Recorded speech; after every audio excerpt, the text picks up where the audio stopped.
Mostrem ha engegat aquest dijous al vespre la seva 12a edició, una de les edicions de la mostra de cinema rural que l'organització destaca com a potents, ja no tant per la qualitat de les obres presentades que cada any tenen un alt nivell, sinó per les masterclass que s'ofereixen per endinsar a tothom que vulgui en el món del cinema. Hem intentat aportar força coses diferents,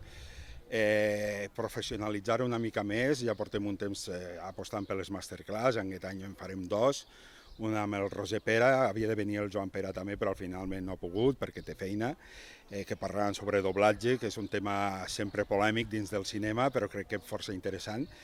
I després tenim la sort, la increïble sort de tenir aquí un director de fotografia tan important com José Luis Alcaine, que és el director de fotografia de Pedro Almodóvar, per dir alguna cosa, entre molts altres i moltes altres pel·lícules. La seva filmografia està plena d'obres mestres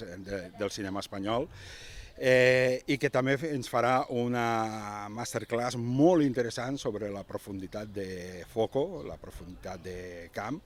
Aquestes són només dos de les múltiples activitats que s'han organitzat al voltant dels passis de curtmetratges. Es remarca que hi ha activitats per a tots els públics i edats des de dijous i fins diumenge, que es farà la clausura. A concurs participen a la secció oficial 16 obres seleccionades de les 290 que es van presentar i també té un gran pes la secció infantil i juvenil, amb 20 curts presentats per alumnes de diferents escoles, que ha estat des de l'inici del festival un dels pilars amb la vocació d'animar a conèixer el cinema des de petits, també des de darrere la càmera.